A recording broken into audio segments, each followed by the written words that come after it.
kelompok 5 kelas 8E. Perkenalkan, saya Arumyana, nomor presensi 6.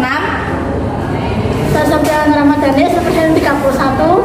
Saya Arsyadiyah Sakina Fardiani, absen nomor 5. Saya Cuma Noy Bandrani, nomor absen 10. Saya Teta Baidita, absensi 13.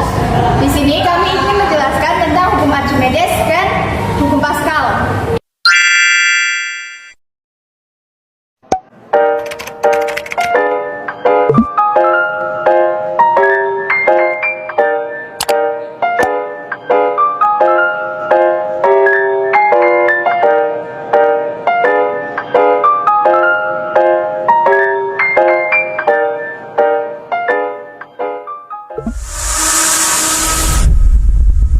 Hukum Archimedes. Hukum Archimedes ditemukan oleh ilmuwan Yunani yang bernama Archimedes.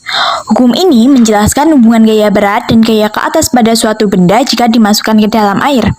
Akibat adanya gaya angkat ke atas atau gaya apung, benda yang ada di dalam zat cair beratnya akan berkurang, sehingga benda yang diangkat dalam air akan terasa lebih ringan dibandingkan ketika diangkat darat. Adapun bunyi hukum Archimedes yaitu sebuah benda yang dicelupkan seluruhnya atau sebagian dalam zat cair akan mengalami gaya ke atas yang besarnya sama dengan berat zat cair yang dipindahkan oleh benda tersebut. Ternyata hukum Archimedes ada rumusnya loh. Apa sih rumusnya? Rumus hukum Archimedes yaitu FA sama dengan Rho kali G kali V. Kalian tahu nggak?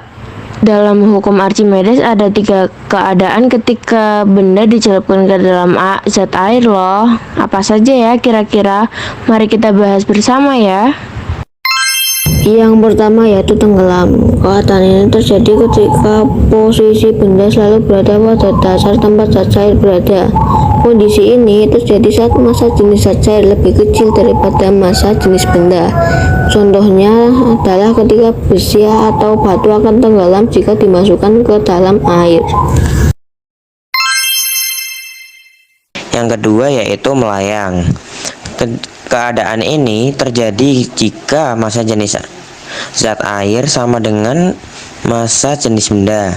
Contohnya adalah telur yang dimasukkan ke dalam air yang ditambahkan sedikit garam akan melayang karena massa jenis keduanya sama. Yang ketiga yaitu terapung. Keadaan ini terjadi saat massa jenis zat air lebih besar dari massa jenis benda. Contohnya plastik dan styrofoam yang dimasukkan ke dalam air. Adapun penerapan hukum Archimedes dalam kehidupan sehari-hari. Yang pertama yaitu kapal selam. Pada kapal selam terdapat tangki yang jika di darat ia terisi udara sehingga ia dapat mengapung di permukaan air. Ketika kapal dimasukkan ke dalam air, tangki ini akan terisi air sehingga kapal dapat menyelam. Yang kedua yaitu balon udara. Balon udara diisi dengan gas dengan massa jenis zat yang lebih kecil atau ringan dari massa jenis udara di sekitarnya. Dengan perbedaan massa jenis tersebut dapat membuat balon udara mendapat gaya angkat ke atas, sehingga balon udara dapat terbang seperti pesawat. Yang ketiga yaitu hidrometer. Hidrometer terbuat dari tabung kaca agar tabung kaca dapat terapung tegak di dalam zat cair.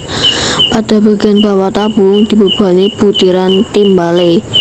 Diameter bagian bawah tabung kaca dibuat lebih besar supaya volume zat cair yang dipindahkan hidrometer lebih besar, sehingga dapat dihasilkan gaya ke atas yang lebih besar dan hidrometer dapat mengapung di dalam zat cair. Hukum Pascal adalah salah satu hukum fisika yang berlaku di dalam fluida statis. Hukum ini dirumuskan oleh ilmuwan asal Perancis yaitu Blaise Pascal. Hukum Pascal menyatakan bahwa tekanan yang diberikan pada suatu fluida di ruang tertutup akan diteruskan sama besar ke skala arah. Hukum Pascal ini menggambarkan bahwa setiap kenaikan tekanan pada permukaan fluida harus ditentukan ke segala arah fluida tersebut. Hukum Pascal yang hanya dapat diterapkan pada fluida, umumnya fluida cair. Bukan hanya hukum Archimedes doang nih yang punya rumus. Hukum Pascal juga ada loh. Kira-kira apa ya rumusnya? Nah, rumus hukum Pascal yaitu P sama dengan F per A. Ternyata hukum Pascal memiliki banyak manfaat dalam kehidupan sehari-hari loh. Contohnya apa saja ya? 1. Dongkrak hidrolik. Saat ban mobilmu bocor, kamu membutuhkan suatu alat yang disebut dongkrak. Dongkraknya biasa disebut sebagai dongkrak hidrolik. Keberadaan dongkrak berfungsi untuk menyeimbangkan mobil saat bannya diganti. Siapa sangka ukuran dongkrak hidrolik jauh lebih kecil daripada mobil. Dengan memanfaatkan hukum Pascal, dongkrak hidrolik tetap bisa mengangkat bagian mobil yang jauh lebih besar. Yang kedua adalah mesin hidrolik. Pada prinsipnya, mesin hidrolik sama dengan dongkrak hidrolik. Hanya saja mesin hidrolik memiliki ukuran penambangan piston lebih besar karena digunakan untuk mengangkat mobil secara keseluruhan. Contoh mesin hidrolik bisa kamu temukan di tempat cucian mobil dan bengkel-bengkel mobil skala besar. Dan yang ketiga yaitu rem hidrolik. Rem hidrolik bisa ditemukan di mobil. Untuk menghentikan laju mobil yang sedang bergerak, kamu cukup menginjakkan rem dengan gaya yang cukup kecil. Prinsip kerja rem hidrolik adalah saat kamu menginjakkan pedal rem, gaya akan diteruskan melalui minyak menuju rem. Nah, rem itu akan menyebut velg mobil untuk kemudian berhenti.